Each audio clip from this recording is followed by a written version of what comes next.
Fit India के super hit bulletin में आपका स्वागत है। मैं हूं श्रुतिका, आप सभी के साथ। गुड मॉर्निंग, नमस्कार। आपके साथ खबरों में मैं हूं साक्षी मिश्रा। तो देखिए, आज बहुत ही अच्छी सुबह है साक्षी। आज अपने दर्शकों को बताएंगे देश और दुनिया की सारी खबरें और फिटनेस का डोज भी देंगे। आज संडे है और आप इस बीच अपने घर पर होंगे, लेकिन सैटरडे हो, संडे हो या फिर वीकडेज हो, हम रोजाना आपको हर देश दुनिया की खबर बताते हैं, पहुंचाते हैं। तो फिट रहिए और हर खबर को जानते रहिए। बिल्कुल, तो शुरू करते हैं। नरेंद्र मोदी से जुड़ी हुई आपको बताएंगे, जहां पर आज प्रधानमंत्री नरेंद्र मोदी का दूसरा दिन है और वो तमिलनाडु में मौजूद रहने वाले हैं। तो आपको बता दें कि तमिलनाडु दौरे के दूसरे दिन पीएम मोदी तिरुचिरापल्ली में रहेंगे। वहीं पीएम मोदी दोपहर करीब 12 बजे चोलपुरा मंदिर भी पहुंचने वाले हैं। तो दूसरे दिन की ये सारी घटनाएं आपको बता रहे हैं। तो तमाम जो तैयारियां हैं वो फिलहाल कर ली गई। प्रधानमंत्री आज मंदिर में भी मौजूद रहेंगे। आपको बता दें, पीएम मोदी कल तमिलनाडु पहुंचे थे। उन्होंने थूथुकुडी में 4,800 करोड़ के प्रोजेक्ट का उद्घाटन और शिलान्यास भी किया था। इस दौरान उन्होंने जनसभा को संबोधित किया, जिसमें ऑपरेशन सिंदूर और मेक इन इंडिया हथियारों का बड़ा योगदान, इस बात का जिक्र किया था। इस दौरान पीएम मोदी ने क्या कुछ कहा है वो भी आपको सुनाते हैं, सुनिए। आज भारत सरकार का मेक इन इंडिया और मिशन मैन्युफैक्चरिंग पर बहुत जोर है।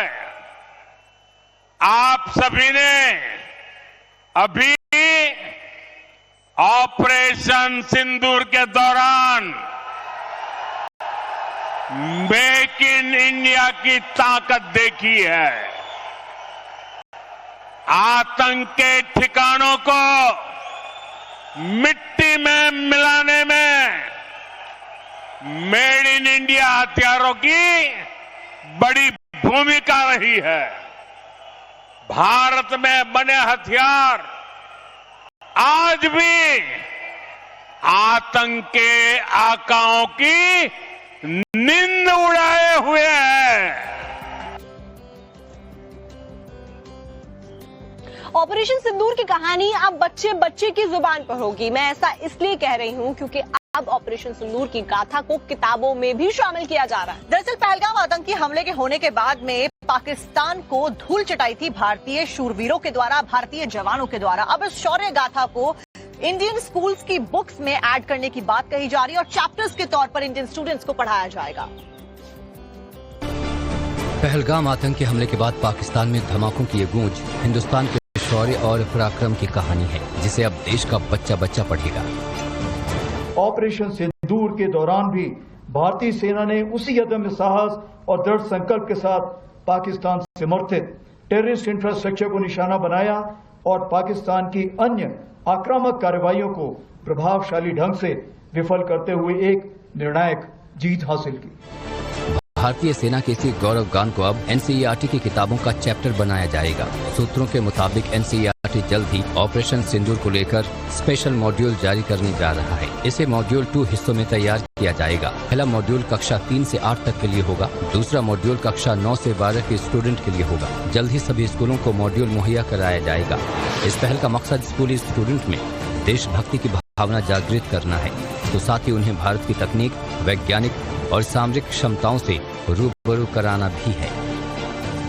मोदी सबसे पहले लंदन जाते हैं, उसके बाद मालदीव जाते हैं और उसके बाद अब तमिलनाडु में। वहीं मालदीव के प्रधानमंत्री के दौरे की खूब सराहना की जा रही है। खुद मोइजू पीएम की सराहना कर रहे हैं। तो ऐसे में जो मालदीव का दौरा रहा और स्वतंत्रता दिवस के कार्यक्रम में प्रधानमंत्री नरेंद्र मोदी वहां शामिल हुए, इससे एक ऐसा मास्टर स्ट्रोक प्रधानमंत्री ने चला है कि चीन और मालदीव के जितने भी समीकरण हैं वो सब डगमगाने लगे हैं। आपको दिखाते हैं। ये तस्वीरें मालदीव की हैं। प्रधानमंत्री नरेंद्र मोदी मालदीव के 60वें स्वतंत्रता दिवस के चीफ गेस्ट बने। इस दौरान मालदीव के राष्ट्रपति मोहम्मद मोइजू ने अपने देश के हथियारों से पीएम मोदी को रूबरू करवाया।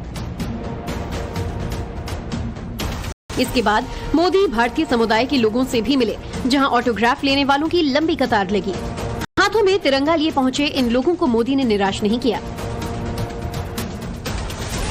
देश वापसी से पहले मोदी ने मालदीव के उस अनुरोध पर भी हामी भरी, जिसमें हेलीकॉप्टर और डॉर्नियर जेट का समझौता बढ़ाने की अपील की गई है।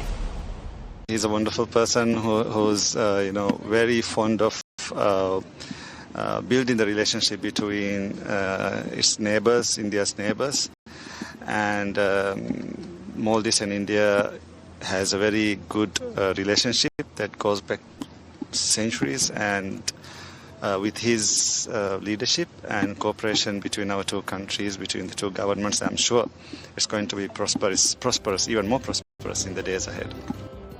अब आपको खबर बताते हैं आगरा से, जहां पर जो धर्मांतरण गैंग का पूरे नेटवर्क का खुलासा हुआ था, उसमें अब 14 लोगों की गिरफ्तारी हुई है और पाकिस्तान कनेक्शन सामने आया है। पाकिस्तान कनेक्शन सामने आने के बाद से ही लगातार जो गिरफ्तारी का सिलसिला है वो जारी है। अब अलग अलग जगह पर प्रशासन के द्वारा छानबीन की जा रही है, क्योंकि कल भी एक बड़ी मीटिंग की जानकारी हमने आपको बताई थी। कैसे डीआईजी और प्रशासन के अधिकारियों के साथ में योगी आदित्यनाथ ने मीटिंग ली और धर्मांतरण को लेकर ये मीटिंग ली गई थी। तो आपको बता दें कि पाकिस्तान के तनवीर अहमद और साहिल अदीब इस गैंग के मास्टरमाइंड बताए जा रहे हैं और ये कनेक्शन बताया गया है। वहीं गैंग में कश्मीरी लड़कियों के शामिल होने का भी दावा किया गया है।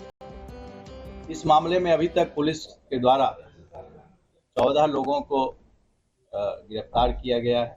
इन 14 लोगों में 11 लोगों को पुलिस ने 10 दिन के लिए पीसीआर पर सस्टेन इंट्रोगेशन के लिए, इनके पास जो डॉक्यूमेंट्स मिले, इलेक्ट्रॉनिक डिवाइसेस मिली, उसके बारे में जानकारी के लिए, और डिफरेंट जगह पर, क्योंकि ये लोग रहने वाले थे, जैसा कि मैंने आपको बताया कि पश्चिम भारत में गोवा से लेकर पूर्वी भारत में कोलकाता तक के इनके तार थे, तो उसके लिए इन लोगों को 10 दिन का हम लोगों के द्वारा police custody remand sustain interrogation के लिए कर लिया गया।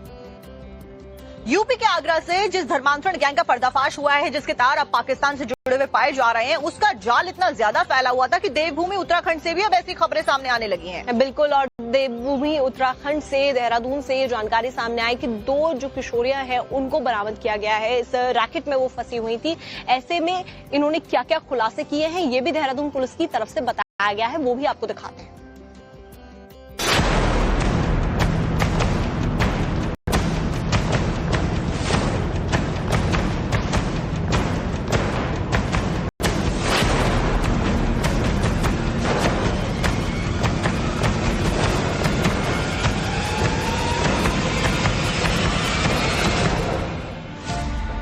यूपी में चल रहा अवैध धर्मांतरण वाला खेल कैसे उत्तराखंड तक पहुंच गया, देहरादून पुलिस ने ऐसे ही मामले का पर्दाफाश किया है।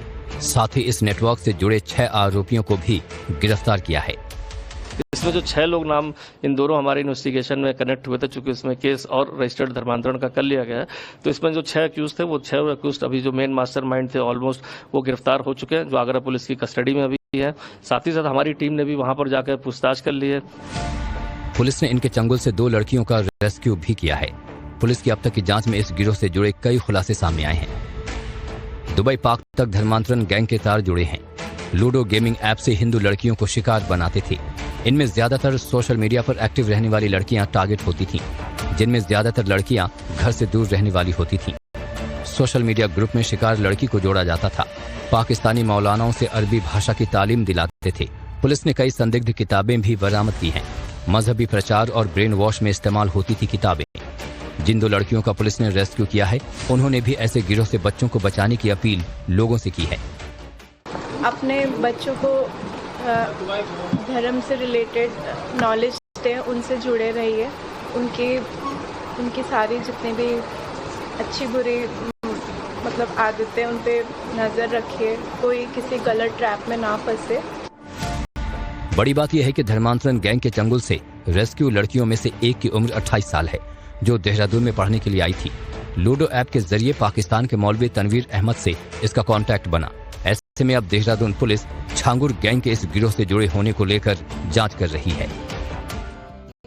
धर्मांतरण का रैकेट चलाने वाला छांगुर उर्फ जलालुद्दीन अब एटीएस के शिकंजे में है, और जब से वो एटीएस के शिकंजे में आया उसके बाद से ही पुलिस उसके करीबियों पर शिकंजा और ज्यादा कसती जा रही है। और अब छांगुर के भतीजे के घर पर बुलडोजर की कार्रवाई की गई है। बुलडोजर एक्शन लिया गया है क्योंकि वो भी इस धर्मांतरण के नेक्सस में इन्वॉल्व था।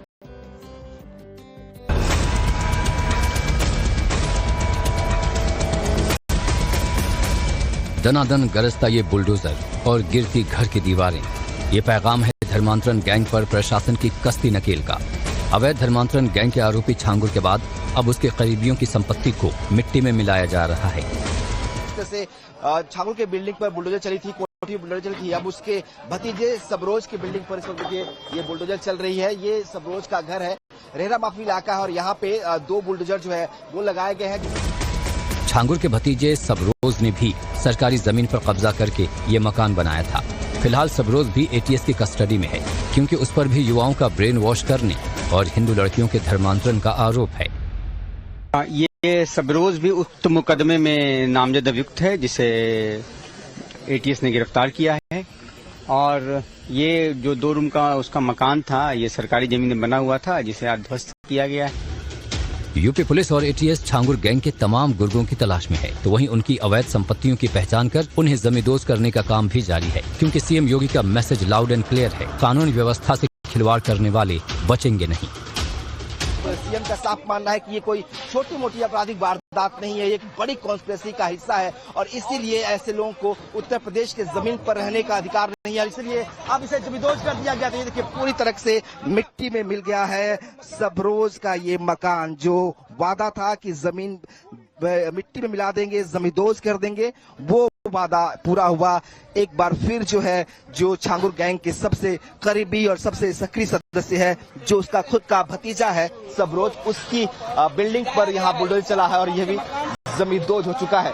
कैमरा पर्सन कफील अहमद के साथ विनोद मिश्रा, टाइम्स नाउ नव भारत, उतरौला, बलरामपुर। राजस्थान से अभी कुछ ही दिन पहले खबर मिली थी कि स्कूल की छत गिर गई है, जिसकी वजह से स्टूडेंट्स की मौत भी हुई थी। राष्ट्रपति से लेकर प्रधानमंत्री तक सभी ने दुख व्यक्त किया था और अब उत्तर प्रदेश से भी इस छुट्टी का ऐसी खबर सामने आई है। बिल्कुल, उत्तर प्रदेश से हापुड़ से ये पूरी जानकारी सामने आई है, जहां पर स्कूल की छत गिर जाती है और ऐसे में 4 बच्चे यहाँ जख्मी हो गए हैं। हालांकि कोई भी हताहत होने की खबर और नहीं आई है, जो कि गनीमत रही है, लेकिन 4 बच्चे यहाँ पे जख्मी बताए जा रहे हैं। तो इन स्कूलों की हालत बहुत ज्यादा जर्जर हो गई थी, जिसकी वजह से मरम्मत की जरूरत थी, लेकिन बावजूद इसके मरम्मत नहीं की, जिसकी वजह से जो छत है वो गिर जाती है और बच्चे इसकी चपेट में आ जाते हैं। तो ऐसे में कई सवाल भी खड़े हो जाते हैं कि कौन इस सब की जिम्मेदारी लेने वाला है, और बच्चे अगर स्कूलों में सुरक्षित नहीं है तो कहां सुरक्षित। राजस्थान के नागौर में भी स्कूल की छत गिर गई, झालावाड़ के बाद में नागौर में यह हादसा हुआ, वहीं यूपी के हापुड़ में भी हादसा हुआ। जर्जर स्कूलों के हालात के चलते राजस्थान से लेकर यूपी तक दहशत है। झालावाड़ के हादसे को एक ही दिन नहीं बीता था कि राजस्थान के नागौर में भी सरकारी स्कूल की छत गिरने से हड़कंप मच गया।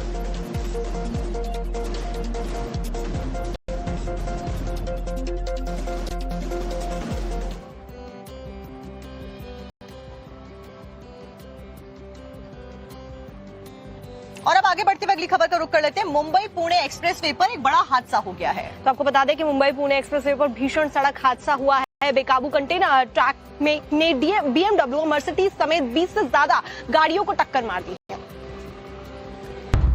सड़क हादसे की ये खौफनाक तस्वीर मुंबई पुणे एक्सप्रेस की है। गाड़ियों की हालत देख आप अंदाजा लगा सकते हैं कि हादसा कितना भयानक रहा होगा। देखिए लग्जरी कारों का क्या हाल हुआ है। हाईवे पर हर तरफ टूटी फूटी गाड़ियां नजर आ रही हैं। एक्सप्रेस वे पर रफ्तार में दौड़ रहे एक कंटेनर ट्रक का अचानक ब्रेक फेल हो गया और उसके बाद ट्रेलर ने सड़क पर कोहराम मचा दिया। बताया जा रहा है कि कंटेनर ट्रक का ढलान से उतरते समय ब्रेक फेल हो गया।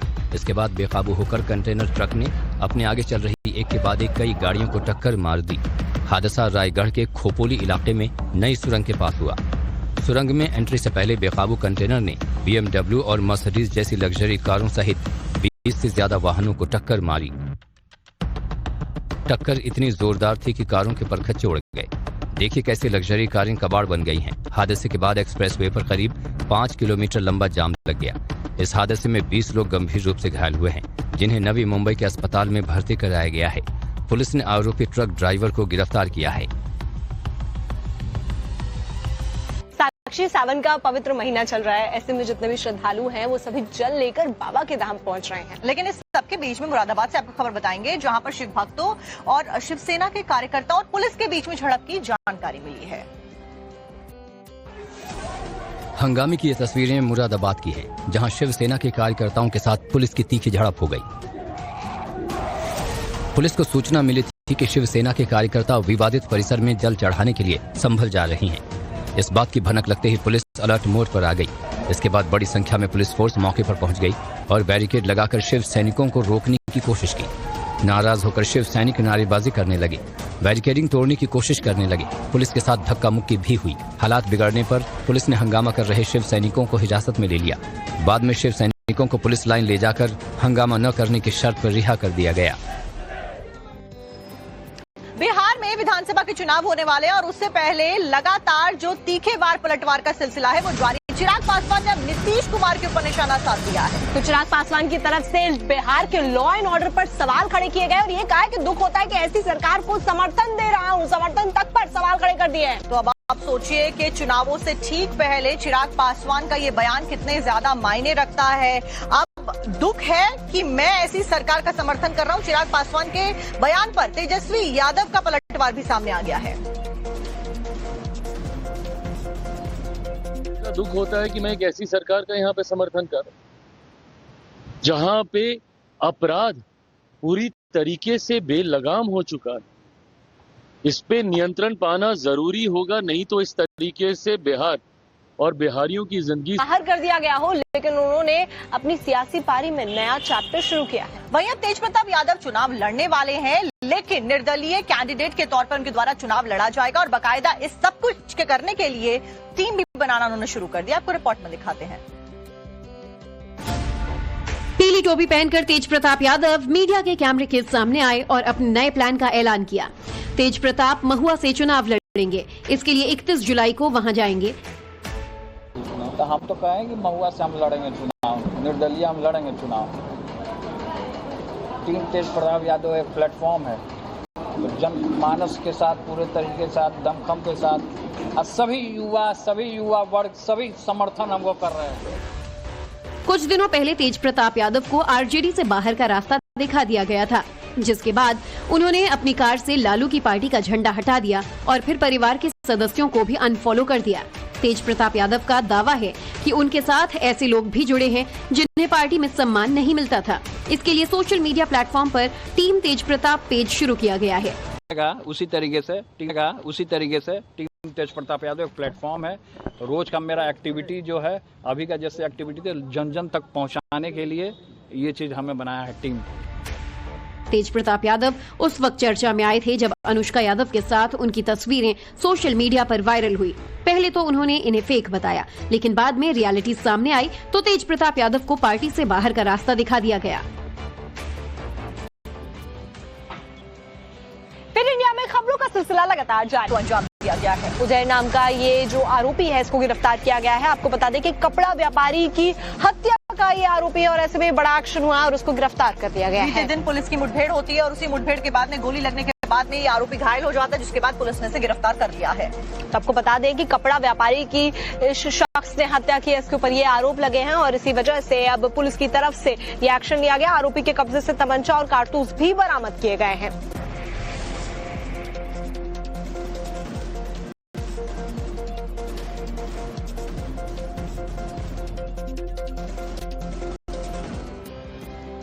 उत्तराखंड के रुद्रप्रयाग से आपको खबर बताते हैं, जहां पर आसमानी बारिश आफत बनकर बरस रही है और लैंडस्लाइड भूस्खलन से वहां हालत खराब है। दरअसल अगर पहाड़ी राज्यों की ही बात की जाए तो वहां पर लगातार बारिश हो रही है, जिसकी वजह से लैंडस्लाइड बढ़ गई है, नदी नाले उफान पर है। ऐसे में जगह जगह पर पानी भर गया है। तस्वीरें क्या सामने आई हैं, आप भी देखिए। पहाड़ी राज्यों में आसमानी आफत जमकर तबाही मचा रही है। कहीं बारिश, कहीं बाढ़ तो कहीं लैंडस्लाइड ने लोगों का जीना मुहाल कर रखा है। कुदरत के कोहराम के आगे सब कुछ पस्त हो चुका है। ताज़ा तस्वीरें उत्तराखंड से सामने आई हैं, जहां उत्तराखंड के रुद्रप्रयाग में बादल फटने के बाद चारों तरफ तबाही ही तबाही दिखी, जिसकी विनाशकारी तस्वीरें जो सामने आई हैं वो हैरान कर देने वाली हैं। तस्वीरों में आप देख सकते हैं कि कैसे सैलाब ने पूरी घाटी को अपनी चपेट में ले लिया है। बारिश के चलते रुद्रप्रयाग में कई जगहों पर बाढ़ जैसे हालात बन गए हैं, तो कहीं लगातार हो रहे भूस्खलन के चलते भी लोगों की मुश्किलें बढ़ गई हैं। घरों में मलबा घुस गया है, गाड़ियां मलबे के नीचे दब चुकी हैं, कई रास्ते भी बंद हैं, वाहनों के पहिए थम गए हैं, यातायात पूरी तरह से प्रभावित है। केदारनाथ यात्रा मार्ग पर तो गौरीकुंड में एक पहाड़ी पर ही भारी लैंडस्लाइड हुई, पहाड़ का मलबा सड़कों पर आ गया। ये आलम सिर्फ रुद्रप्रयाग में ही नहीं बल्कि उत्तराखंड के कई जिलों में कुदरत ऐसे ही कोहराम मचा रही है। क्या उत्तराखंड, क्या हिमाचल, क्या जम्मू कश्मीर, पूरब से लेकर पश्चिम तक, उत्तर से लेकर दक्षिण तक बाढ़ और बारिश ने ऐसे ही हाहाकार मचा रखा है। बाढ़ और बारिश के चलते उत्तराखंड में सबसे ज्यादा नुकसान सड़क और परिवहन विभाग को हुआ है। मौसम विभाग ने कई जिलों के लिए अब भी रेड अलर्ट जारी किया है, जिसके चलते लोगों को लगातार परेशानियों का सामना करना पड़ रहा है। इन तस्वीरों तस्वीरों को देखकर आप खुद अंदाजा लगा सकते हैं कि आसमान से बरसी आफत ने कैसे पहाड़ी राज्यों को अपनी चपेट में ले लिया है। नदी नाले उफान पर हैं, जिससे जनजीवन पूरी तरह से अस्त व्यस्त हो चुका है। बारिश होने की वजह से एक बरसाती झरने का पानी मंदिर में आने लगा और जिस तेजी से झरने का पानी मंदिर में आया उससे चारों तरफ दहशत मच गई। आपको भी वीडियो दिखाते हैं। मंजर बेहद डरावना है। बरसात के पानी ने झरने का ऐसा रौद्र रूप अख्तियार कर लिया, मानो सब कुछ बहाकर ले जाने और तबाही की तारीख लिख देने पर आमादा है। तस्वीरें मध्य प्रदेश के रतलाम के केदारेश्वर महादेव मंदिर की हैं, जहां मूसलाधार बरसात के बाद मंदिर के बरसाती झरने ने रौद्र रूप धारण कर लिया और झरने का पानी प्रचंड वेग में बहता दिखा। झरने से पानी का फवारा फूटा तो एक पल के लिए दहशत पसर गई। थोड़ी ही देर में झरने के पानी से केदारेश्वर महादेव मंदिर परिसर पूरी तरह जलमग्न हो गया। मंदिर के पुजारी और श्रद्धालु बढ़ते जलस्तर को देखकर समय रहते ऊपर आ गए। सैलानियों के लिए ये झरना अपनी प्राकृतिक सुंदरता के लिए जाना जाता है, लेकिन मानसून के दौरान इसका ये विकराल रूप भी देखने लायक होता है। फिलहाल स्थानीय प्रशासन ने लोगों को झरने के पास जाने से एहतियात बरतने की सलाह दी है। मंदिर में श्रद्धालुओं के लिए आने जाने का रास्ता भी बंद कर दिया गया है।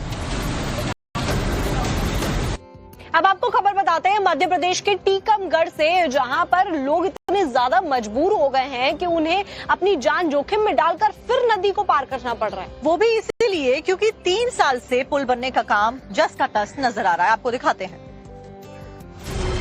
सिस्टम जब दम तोड़ता है, व्यवस्था जब हाथ खींच लेती है, तो जज्बा और हौसला ही जिंदगी की आखिरी आस होती है। ये तस्वीरें मध्य प्रदेश के टीकमगढ़ की हैं, जहां बारिश के बाद लोगों की जान आफत में पड़ गई। नदी उफान पर है और पुल आधा अधूरा बना। ऐसे में लोगों ने खुद ही टेम्पररी पुल बना डाला। बांस और रस्सियों का सीढ़ी नुमा पुल बनाया गया और उसे अधूरे पड़े कंक्रीट के पुल से लटका दिया। अब इसी के सहारे न सिर्फ लोग नदी पार कर रहे हैं, बल्कि बाइक और साइकिल तक गुजर रही है। व्यवस्था कितनी भी खराब हो, जरूरत उसे आसान बना देती है। बताया जा रहा है कि उत्तर प्रदेश और मध्य प्रदेश की सीमा को जोड़ने वाली जमीनी नदी पर पुल का काम तो शुरू हुआ था, लेकिन 3 साल बाद भी पूरा नहीं हो पाया। अब एक बार फिर बारिश का मौसम है तो लोगों ने पुरानी व्यवस्था पर चलना शुरू कर दिया, लेकिन लोगों की इस परेशानी से शायद अधिकारियों और नेताओं को फिलहाल कोई फर्क नहीं पड़ता। ओडिशा में लगातार हो रही